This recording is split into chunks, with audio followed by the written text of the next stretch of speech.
Hola, soy Pilar Rivera y este es el libro Cuando pecadores dicen acepto, de Dave Harvey. Capítulo 1. Lo que realmente importa en el matrimonio. Teólogos ante el altar. Un despliegue de coloridas luces adornó el santuario al momento en que las puertas se abrieron. Un himno procesional se unió al dulce aire primaveral que entraba suavemente por las ventanas abiertas. La madera negra de los bancos crujía al ritmo de la tradición, el decoro y la decencia, mientras amigos y familiares se ponían de pie. Temblando imperceptiblemente, con el labio entre los dientes para calmarse, la novia empezó su marcha. Una marcha que había ensayado en su desván por 2 décadas. Su destino era un joven entusiasmado, un manojo de energía vestido con un traje de etiqueta. Una sonrisa había secuestrado su cara y sus ojos bailaban con deleite mientras contemplaba acercarse a su novia.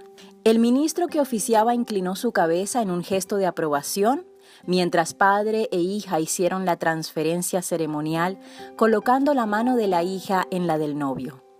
«Si hay alguien aquí», anunció el pastor, «que puede presentar razón por la cual no se deben unir este hombre y esta mujer, que hable ahora o que calle para siempre». Todos esperaban en cortés anticipación mientras el ministro pausó, respetando esta obligación de la costumbre. De repente la voz de un anciano penetró el atento silencio. «¿Cómo saben?». Estaba parado atrás, agarrado del banco frente a él, sus ojos penetrantes ardientemente apasionados. «Con todo respeto», apeló cuando cada rostro volteó a verlo. «Pero, ¿cómo pueden saber? Digo, realmente saber, que este matrimonio va a funcionar». Su tono era serio, pero no insolente. Su exabrupto tal vez fue sorprendente para la congregación, pero era completamente sincero. Luego, en voz baja y con los ojos viendo hacia abajo, sus últimas palabras salieron lenta y deliberadamente. «¿Cómo? ¿Cómo puede alguien saber?». Algunos miraron a este hombre con curiosidad. Otros, indignados, lo miraron con ojos feroces. Y mientras su inesperada pregunta hacía eco en las vigas, parecía que el tiempo se hubiera congelado, mientras docenas de personas formularon sus respuestas en silencio, cada una escuchando su propia voz en su propia mente. «Están enamorados. El amor triunfa sobre todo», pensó la dama de honor. «La compatibilidad es la clave. Este matrimonio es una garantía», pensó un amigo mutuo. El pastor de jóvenes, quien los había servido en años anteriores y conocía a ambas familias desde hacía muchos años, se dijo: «Tiene todo que ver con la crianza. Estos jóvenes irán lejos porque ambos vienen de buenas familias». El tío Roberto, el contador público, acomodó su corbata y se rió entre dientes. «¿Tienes una idea de lo que será su portafolio de inversiones en unos pocos años, amigo? Una buena planeación financiera elimina el factor más amenazante a matrimonios sanos». «¿Han leído todo libro que existe sobre el matrimonio? ¿Qué más necesitan saber?», se preguntaba el padrino de honor. Con el fin de rescatar la ceremonia, el pastor interpuso su solución. «Queridos hermanos, estamos reunidos aquí para consagrar este matrimonio a Dios. Él lo hará funcionar. Oremos». Buena pregunta, buenísima respuesta. Imagínese que esta historia fuera verídica. ¿Qué pensaría? ¿Quién tiene la razón? ¿Todos? ¿Ninguno? ¿Qué hubiera pasado por su mente en ese momento? Aún más importante, ¿qué le respondería a ese anciano si a usted le hiciera esa misma pregunta acerca de su matrimonio ahora? Tal vez para usted la pregunta no es tanto ¿funcionará?, sino más bien ¿puede mi matrimonio llegar a ser todo lo que debería ser? Si está leyendo esto, es obvio que para usted es importante esa pregunta. Nuestras metas en el matrimonio no se limitan a ¿perdurará? ¿O funcionará? Lo que la gente anhela en estas relaciones tan significativas es que un matrimonio prospere y crezca aún en tiempos difíciles. Así que me gustaría presentar una respuesta que tal vez no se le haya ocurrido. Es una respuesta que refleja la idea central de todo este libro. Antes que nada, permítame comentar que tienen mérito todas las respuestas dadas por los asombrados invitados en nuestra boda imaginaria. Amor, compatibilidad, buena crianza, buena planeación, conocimiento, una fe compartida. Cada uno es un componente de gran ayuda y hasta indispensable para un matrimonio floreciente. Tal vez usted puede pensar en otras respuestas igualmente buenas, pero hay una respuesta que respalda todas las demás y las hace colaborar de la mejor manera posible. Es una respuesta tan amplia que vamos a pasar el resto de este libro desarrollando algunas de sus implicaciones. A lo mejor no suena tan estremecedora al principio, pero según las Escrituras y todo lo que he aprendido siendo pastor por los últimos 21 años, le aseguro que esta verdad puede sacudir su mundo. Aquí se la presento. Lo que creemos acerca de Dios determina la calidad de nuestro matrimonio. No se me pierda. Permítame tomar un momento para explicarlo. Todo el mundo ve la vida desde una perspectiva, lo que algunos llaman la cosmovisión.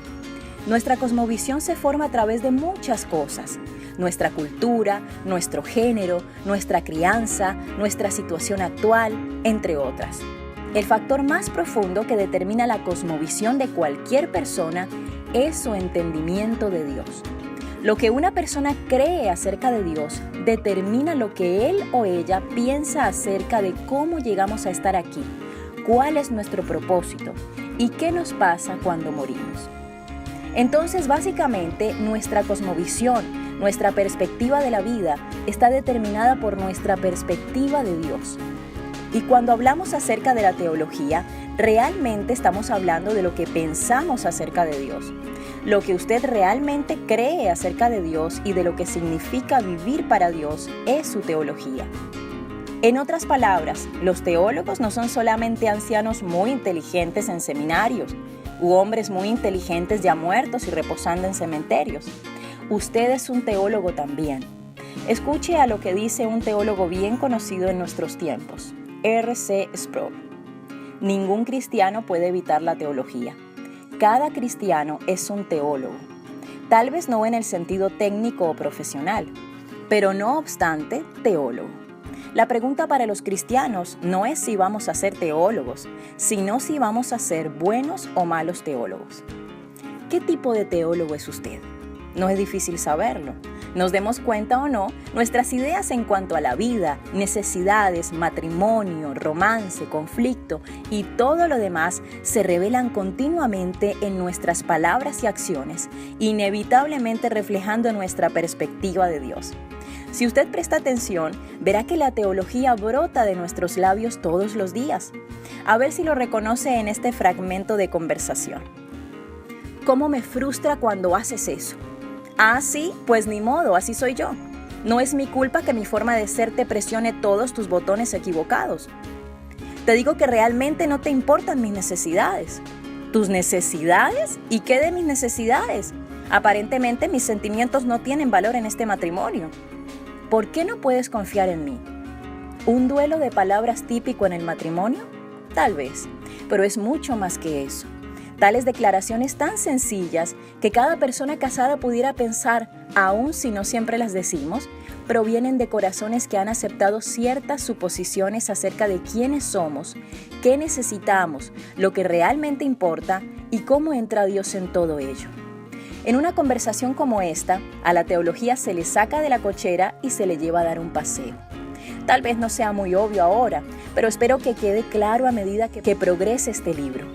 Un buen cónyuge teólogo cotidiano puede ver en esta conversación cuáles son las creencias acerca de Dios y de uno mismo, de problemas y relaciones y del bien y el mal que están siendo fervientemente defendidas y alegadas. Se encuentran en el término frustra, se revelan en los puntos de referencia mis necesidades y se muestran en las suposiciones subyacentes así soy yo. Así que no cabe duda, la manera en que un marido y mujer construyen su matrimonio día a día y año tras año se forma fundamentalmente por su teología. Gobierna cómo piensan, lo que dicen y cómo actúan. Su teología gobierna su vida entera y determina cómo viven dentro de su matrimonio. Primero lo primero, alinear los botones. ¿Nunca se ha abrochado mal los botones de la camisa? Ya sabe, de manera que los ojales y los botones no coinciden y la camisa se ve como si un niño de primaria se la hubiera puesto. Es solo una corazonada, pero creo que esto solo le sucede a los hombres. Me sucedió a mí recientemente. Metí el primer botón en el ojal equivocado y le seguí hasta que estaba luciendo una moda horripilante. Lo que da risa es que yo pensé que me veía muy bien. Tal vez tenía un botón adicional al final de la camisa, pero era obvio que eso era defecto de la camisa. Momentos así ponen a mi esposa Kim en una situación difícil. ¿Se la arreglo otra vez?, considera, o dejo que los muchachos en la oficina lo disfruten. Esta vez tuvo misericordia y todos mis botones quedaron bien abrochados. Es impresionante cuán distorsionado y desalineado se puede ver uno al equivocarse con ese primer botón. Si empieza mal, ya no hay manera de remediar el problema. Atinarle al primero es la clave para atinarle a todo lo demás. El matrimonio es como esa camisa. Si uno hace bien las primeras cosas, entonces los muchos otros botones del matrimonio, la comunicación, el resolver conflicto, el romance, los roles, todos empiezan a alinearse de tal manera que sí funciona. ¿Cuál es el primer botón en el matrimonio? Correcto, la teología. Pero ¿cómo se identifica una teología bien abrochada? Vamos a hablar brevemente de 3 de los componentes más importantes de una sólida y bíblica teología del matrimonio. El fundamento de su matrimonio, la Biblia. Para ser un buen teólogo y por lo tanto un buen cónyuge, debemos estudiar a Dios como Él realmente es. Debemos adquirir nuestro entendimiento e interpretación de Dios y de la realidad de las Escrituras. Es en las Escrituras donde Dios se revela verazmente, su carácter, su obrar, su corazón y su plan glorioso y redentor. Y lo más profundo de todo es que en la Biblia encontramos a Dios como Él finalmente se dio a conocer en la persona de Jesucristo. Cristo es la verdad, Juan 14, versículo 6. Conocerlo a Él es conocer la verdad. Los matrimonios fundados en la verdad están intrínsecamente centrados en Cristo. Obviamente vivimos en tiempos en que el significado del matrimonio está en el aire. Desligado de toda fuente de autoridad, el matrimonio sigue a la cultura sin importar a dónde vaya la cultura. Después de una noche loca de fiesta, una estrella del pop se casó para luego anular el matrimonio a la mañana. Tal vez para ella el matrimonio solo fuera algo divertido que hacer por un par de horas, no muy diferente a pasear una tarde en un centro comercial o ir un rato a Starbucks.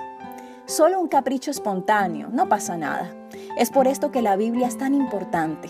Siendo la palabra de Dios, infunde el matrimonio de importancia eterna y gloriosa. También habla con autoridad acerca de lo que un matrimonio debiera ser. Es a la vez el estándar de evaluación y la clave para el gozo en el matrimonio.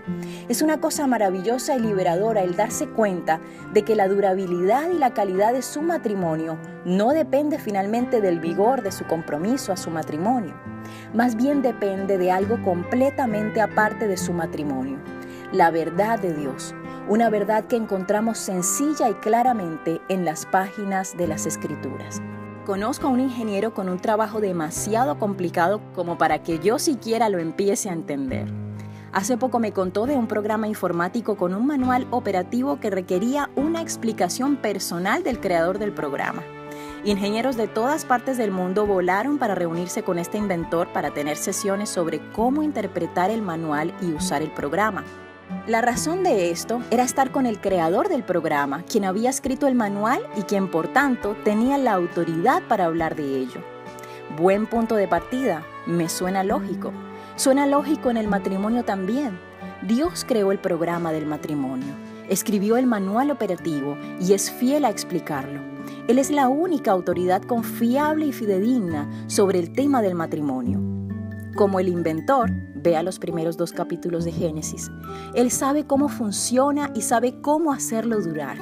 Señor sobre el matrimonio, Él nos ha dado todo lo que necesitamos para la vida y la piedad y para el matrimonio en su palabra. La Biblia es la base para un matrimonio fructífero. La fuente de su matrimonio, el Evangelio. Si queremos vivir teniendo la Biblia como la base para el matrimonio, debemos asegurarnos de que estemos bien claros acerca de qué se trata realmente. He aquí una breve visión general de la perspectiva de la Biblia. En los primeros 2 capítulos de Génesis vemos que Dios creó al hombre y a la mujer para que vivieran dependiendo de Dios y para su gloria. Sin embargo, después de 3 capítulos de la Biblia, se han apartado de Dios hacia ellos mismos. El pecado ha entrado al panorama. Como resultado directo, han perdido la relación extraordinariamente personal que gozaban con Dios. Un rompimiento que afectaría a cada persona que existiera después de ellos. Muchas páginas después, al final del libro de Apocalipsis, Dios ha restaurado por completo la relación personal que fue perdida por Adán y Eva y ha creado un cielo nuevo y una tierra nueva para su pueblo. Veamos, en la antigüedad había una relación que se rompió por el pecado. Luego, en un momento futuro, sería removido el pecado y restaurada por completo la relación. Hay un patrón bastante claro allí.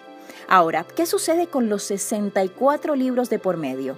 Sucede el Evangelio.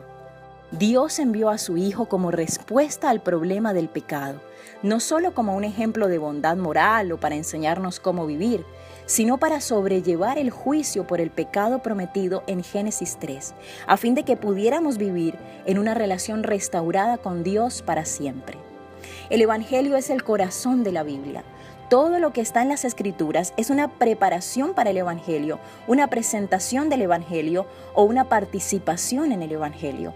En la vida, muerte y resurrección de Cristo, el Evangelio provee una solución final para nuestro pecado, para hoy, para mañana, para el día en que estemos delante de Dios y para siempre.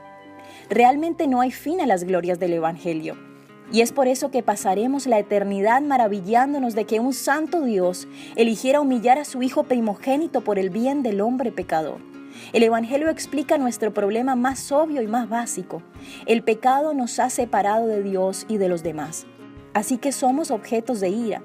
Un cristiano entiende la necesidad de la cruz. Nuestro pecado era tan grave que requería sangre, la sangre de Dios para quitarlo. Sin la cruz estamos en enemistad con Dios y Él está enemistado con nosotros. Así que el Evangelio es central a toda verdad teológica y es la realidad preponderante que le da sentido a toda realidad. Sería un gran error pensar que el Evangelio solo sirve para el evangelismo o para la conversión de la gente. Por el Evangelio entendemos que aún siendo salvos, seguimos siendo pecadores. Y por el Evangelio recibimos poder para luchar contra el pecado. Entender correctamente y aplicar continuamente el Evangelio es la vida cristiana. Esto también significa que el Evangelio es una fuente inagotable de la gracia de Dios en su matrimonio. Para ser un buen teólogo y para tener la esperanza de un matrimonio duradero y fructífero, usted debe tener un entendimiento claro del Evangelio. Sin eso, usted no podrá ver a Dios, ni a usted mismo, ni a su matrimonio como realmente son. El Evangelio es la fuente de un matrimonio próspero. El punto central de su matrimonio, la gloria de Dios. Cuando empezamos a centrar nuestros matrimonios en verdades bíblicas, vemos algo asombroso. El matrimonio no solo fue inventado por Dios, sino que también a Él le pertenece. Él tiene derechos únicos sobre su diseño, propósito y metas. De hecho, realmente existe más para Él que para usted, para mí y para nuestros cónyuges. Así es, el matrimonio no se trata primeramente de mí o de mi pareja. Obviamente, el hombre y la mujer son una parte esencial, pero a la vez son secundarios. Dios es el personaje más importante en un matrimonio. El matrimonio es para nuestro bien, pero primero es para la gloria de Dios. Puede ser que suene raro o sorprendente o que le sea difícil de aceptar, pero es una verdad vital para toda pareja cristiana casada. Un servicio en la iglesia puede inyectarle formalidades religiosas a una boda, pero el hacer a Dios la autoridad en el matrimonio es una realidad diaria. En mi ministerio pastoral he visto el triste fruto de fracasar en darle a Dios lo que le pertenece. Parejas jóvenes que abrazaron precipitadamente el romance, menospreciando la sabiduría de la gente más cercana a ellos, tratando de usar el matrimonio para legitimar deseos descontrolados. No vieron el matrimonio como algo que en primer lugar se trata de Dios. Parejas cristianas casadas que abandonaron sus papeles bíblicos y responsabilidades matrimoniales a favor de lo que funciona, aun si esto significa conformarse a tener mucho menos de lo que pudieran tener. No vieron el matrimonio como algo que en primer lugar se trata de Dios. Y lo más trágico de todo, familias cristianas destrozadas por el divorcio cuando uno o ambos cónyuges simple y sencillamente decidieron que las necesidades personales eran más importantes que lo que Dios había unido. Ellos no vieron el matrimonio como algo que en primer lugar se trata de Dios. El apóstol Pablo pasa mucho tiempo en el 5º capítulo de Efesios hablándole a la gente casada. Habiendo delineado en capítulos previos lo que Cristo había hecho por ellos individualmente, ahora exhorta a maridos y mujeres a que viváis de manera digna de la vocación con que habéis sido llamados. Efesios 4, versículo 1. El capítulo 5 está lleno de instrucciones específicas para construir un matrimonio fructífero. El punto más notable de Pablo es que Cristo es el punto de referencia para todas nuestras acciones dentro del matrimonio. Las mujeres deben someterse a sus maridos como al Señor, versículo 22. Los maridos deben amar a sus mujeres, así como Cristo amó a la iglesia y se dio a sí mismo por ella, versículo 25. Maridos deben nutrir y amar a sus esposas, así como también Cristo a la iglesia, versículo 29. En cada caso podemos ver que aunque la conducta sí es nuestra, existe un drama mayor que se está llevando a cabo a través de esa conducta. Vemos ese drama otra vez en el versículo 32, donde algo glorioso y desconcertante sucede. Este misterio es profundo y estoy diciendo que se refiere a Cristo y la iglesia. Provee esta útil perspectiva. Sin haberlo sabido, la gente de los tiempos de Moisés era un misterio. El matrimonio fue diseñado por Dios desde un principio para formar una imagen o parábola de la relación entre Cristo y la iglesia. En aquel tiempo, cuando Dios estaba planeando cómo sería el matrimonio, lo planeó para este gran propósito. Daría una imagen terrenal hermosa de la relación que algún día existiría entre Cristo y su iglesia. Por muchas generaciones, la humanidad no tuvo conocimiento de esto, y es por eso que Pablo lo llama un misterio. Mas ahora, en la era del Nuevo Testamento, Pablo revela este misterio y es asombroso. Esto quiere decir que cuando Pablo necesitó hablarles a los efesios acerca del matrimonio, no solo buscó por ahí alguna analogía útil y de pronto se le ocurrió que Cristo y la iglesia pudiera ser una buena ilustración para su enseñanza. No, era mucho más fundamental que eso. Pablo captó que cuando Dios diseñó el matrimonio original, ya tenía en mente a Cristo y a la iglesia. Este es uno de los grandes propósitos de Dios dentro del matrimonio, el representar la relación entre Cristo y su pueblo redimido para siempre. Creo que eso califica como algo profundo. El matrimonio está establecido dentro del mundo y dentro de su hogar y el mío, como un recordatorio, una parábola viviente de la relación de Cristo con la iglesia. Los meses de preparativos, el gran día, la luna de miel inolvidable, todos son importantes, pero hay algo más importante en juego que un buen álbum de boda. Cuando un hombre y una mujer se unen en matrimonio, se pone en marcha un modelo nuevo y de por vida de la relación entre Cristo y su iglesia. Es demasiado fácil actuar como si el esposo y la esposa fueran las únicas partes relevantes en el matrimonio. Pero el matrimonio finalmente se trata de Dios. Además, el matrimonio no es asombroso porque brinda gozo a la gente, ni porque permite un ambiente de cuidado y cariño para los niños, ni porque trae estabilidad a la sociedad, aunque sí hace todo esto. El matrimonio es maravilloso porque Dios lo diseñó para mostrar su gloria. El punto central de un matrimonio floreciente es la gloria de Dios. El matrimonio es la teología al nivel de la vida diaria. Bueno, hemos empezado a construir una teología clara, correcta y bíblica del matrimonio. Pero si su matrimonio es algo semejante al mío, usted no vive su teología en un mundo de torres de marfil con bibliotecas apacibles y pensamientos profundos. Somos teólogos cotidianos, tratando de practicar nuestra fe en un mundo donde las parejas se enojan y las puertas se cierran mediante un portazo. Así que con las buenas nuevas del Evangelio en mente, que Cristo vino al mundo para rescatar a pecadores, tengo que hacer la pregunta tonta de la semana. ¿Sigue usted pecando? ¿Y su cónyuge? Permítame ponérselo fácil. Hombres, la mujer radiante en cuyo dedo pusieron el anillo matrimonial, pecadora. Mujeres, el hombre que les ofreció su voto de fidelidad perfecta y sacrificio de por vida, pecador. En ceremonias en todas partes del mundo, cada día, sin excepción, son pecadores quienes dicen, sí, acepto. Son pecadores quienes celebran su 10º aniversario, el de 25 y el de 50 años. Son pecadores quienes comparten un beso final en el lecho de muerte con su cónyuge. Es un pecador el que escribió este libro, y son pecadores los que lo están leyendo.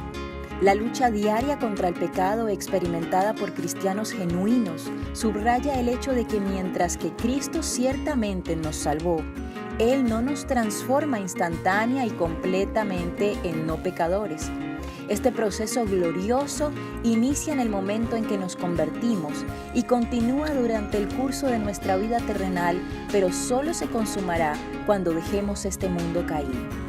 Por eso, aquí en el primer capítulo y hasta en el mismo título del libro, he intentado enfatizar y personalizar la realidad del pecado.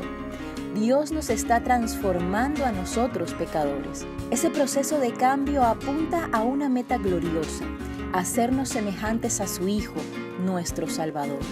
Pero para llegar a ser más como Cristo, tenemos que enfrentar el hecho de que somos pecadores. Perdonados, sí, pero luchando aún con el impulso interno de alejarnos de Dios y volvernos hacia nosotros mismos.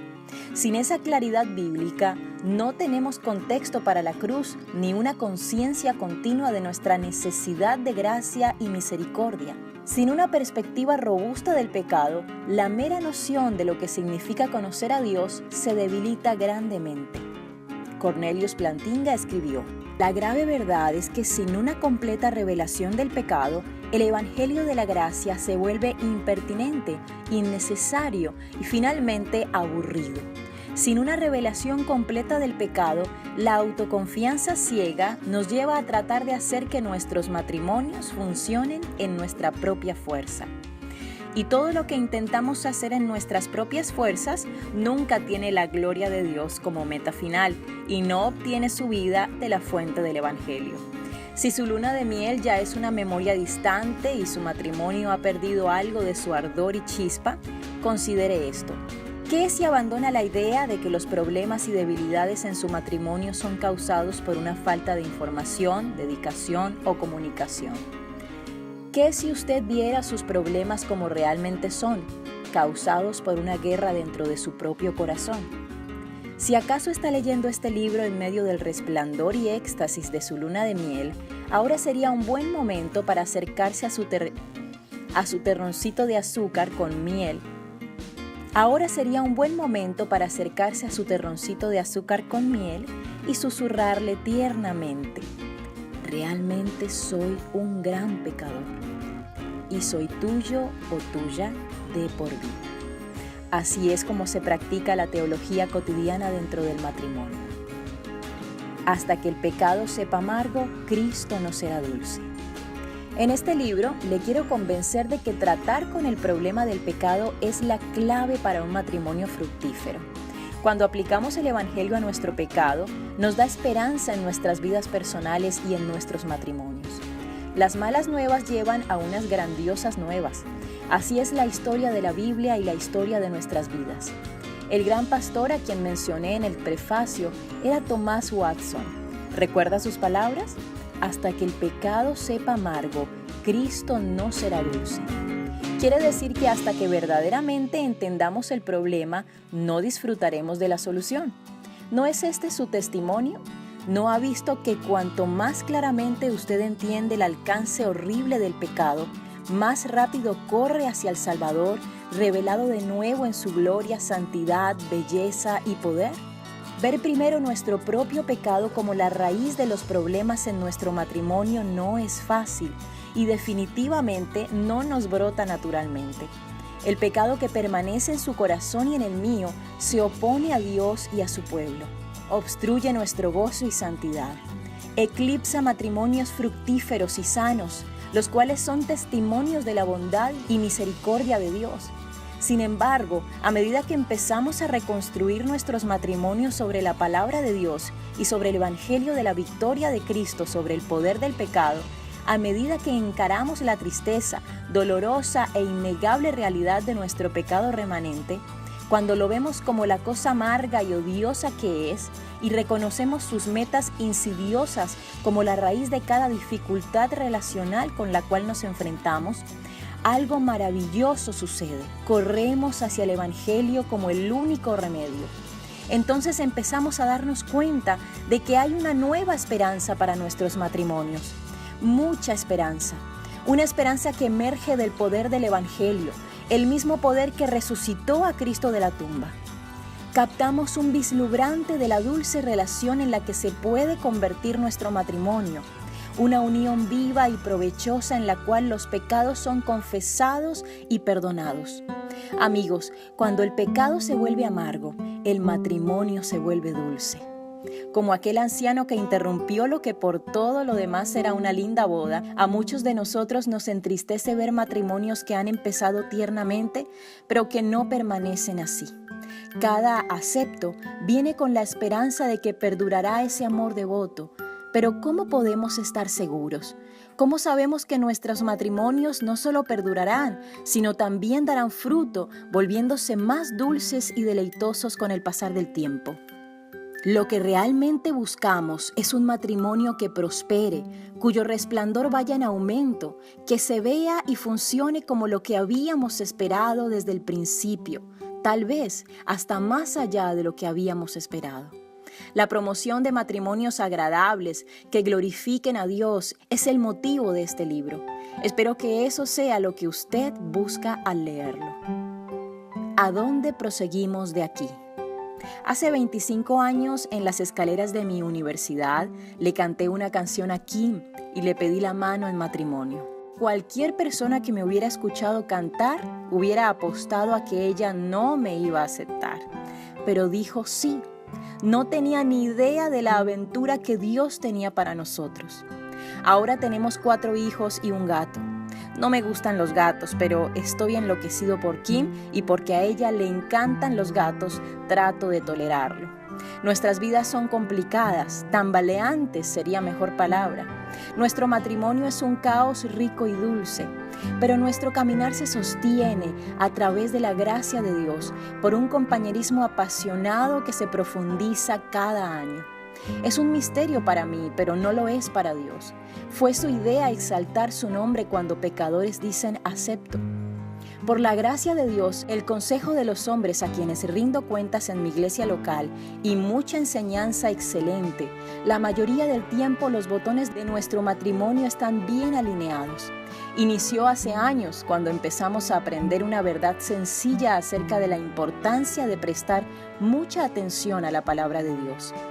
Lo que nos viene a la mente cuando pensamos acerca de Dios, dice A.W. Tozer, es lo más importante de nosotros.